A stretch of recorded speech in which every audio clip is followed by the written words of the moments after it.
নমস্কার বন্ধুরা, পম্পি রান্নাঘরে আপনাদের সবাইকে স্বাগত। সবার জন্য রইল আমার নববর্ষের অনেক অনেক শুভেচ্ছা ও শুভকামনা। আমার আজকের রেসিপি শাহী টুকরা। এটি পুরনো দিল্লির একটি প্রসিদ্ধ মিষ্টি। শাহী টুকরো বানানোর জন্য আমি 6 পিস মিল্ক ব্রেড নিয়ে নিয়েছি। এবার একটা কাঁচি দিয়ে ব্রেডের সাইজগুলোকে কেটে নিলাম। তারপর মিল্ক ব্রেডের স্লাইসটাকে মাঝখান থেকে হাফ করে নিয়েছি। আপনারা আপনাদের পছন্দ মতো শেপে কাটতে পারেন। এভাবে আমি সবগুলো ব্রেডের পিসকেই এভাবে স্লাইস করে নিয়েছি।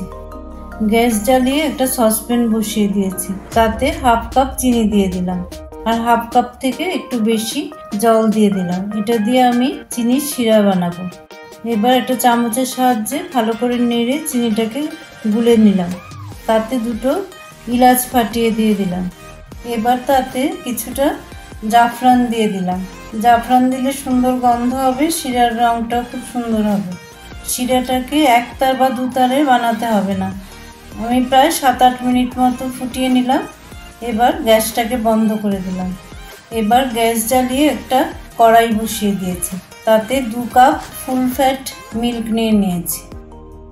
এবার কিছুক্ষণ ধরে দুধটাকে একটু ফুটিয়ে নেব।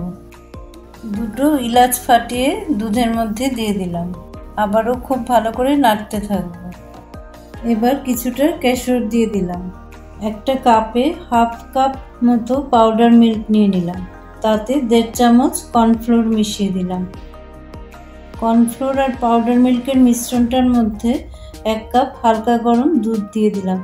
এবার সবটাকে খুব ভালো করে মিশিয়ে নেব। অপরদিকে কড়াইয়ের দুধটা অনেকক্ষণ ফুটে গেছে। এবার পাউডার মিল্ক, কর্নফ্লোর আর দুধ দিয়ে যে মিশ্রণটা বানিয়েছিলাম সেটা অল্প অল্প করে কড়াইয়ের দুধের সাথে মিশিয়ে দেব। খুব ভালো করে নাড়তে থাকবো।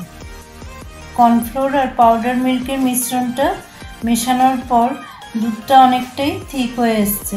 এবার তাতে আমি হাফ কাপ চিনি দিয়ে দিলাম। কর্নফ্লোর আর পাউডার মিল্কের মিশ্রণটা দেওয়াতে দুধটা খুব তাড়াতাড়ি ঘন হয়ে গেছে। তার জন্য এটাকে আর বেশি ফোটানোর প্রয়োজন পড়বে না। মোটামুটি এই অবস্থায় আমি ক্ষীরটাকে নামিয়ে নেব, কারণ এটা ঠান্ডা হলে আরও ঘন হয়ে যাবে। এবার গ্যাসে একটা ফ্রাই প্যান বসিয়ে দিয়েছি। তাতে কিছুটা সাদা তেল দিয়ে দিলাম আর তার সাথে অনেকটা পরিমাণে ঘি দিয়ে দিলাম। আমি দুটো মিশিয়ে দিলাম। আপনারা চাইলে শুধু ঘিও করতে পারেন।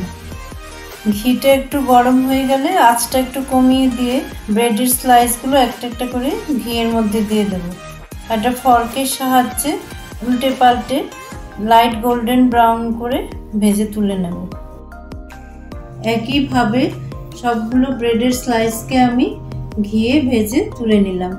আগের থেকে তৈরি করে নেওয়া চিনির শিরাটা হালকা গরম আছে। এবার তাতে ঘিয়ে ভেজে নেওয়া ব্রেডের স্লাইসগুলোকে একটা একটা করে ডুবিয়ে দেবো। একইভাবে সবগুলো ব্রেডের স্লাইসকে শিরাতে ডুবিয়ে তুলে নিয়েছি। এবার একটা চৌকো কাচের বোল নিয়ে নিলাম। তাতে কিছুটা আগের থেকে তৈরি করে রাখা ক্ষীরটা ছড়িয়ে দিলাম। তার উপরে আমি 6খানা ব্রেডের পিসকে রেখে দিলাম। আবারও তার উপরে ক্ষীরটাকে ছড়িয়ে দিলাম। আবার তার উপরে 6খানা ব্রেডের স্লাইসকে রেখে দিলাম। এবার যে ক্ষীরটা বাকি আছে পুরোটাকে তার উপরে খুব ভালো করে ছড়িয়ে দিলাম। এবার উপর থেকে কুচনো পেস্তা আর কুচনো অ্যালমন্ড দিয়ে ভালো করে গার্নিশ করে দিলাম। এবার একটা ফয়েল পেপার দিয়ে বোলটাকে খুব ভালো করে মুড়িয়ে নিয়ে 4 ঘন্টার জন্য ফ্রিজে রেখে দেব। ফিরে এলাম 4 ঘন্টা পর। ফ্রিজ থেকে বের করে আনার পর মিষ্টিটা দেখতে এইরকম হয়েছে। এবার এর থেকে একটা পিস কেটে নিলাম। আমার রান্নার ভিডিওগুলো ভালো লাগলে লাইক, কমেন্ট এন্ড শেয়ার করবেন আর আমার চ্যানেলটাকে সাবস্ক্রাইব করে আমাকে সাপোর্ট করবেন।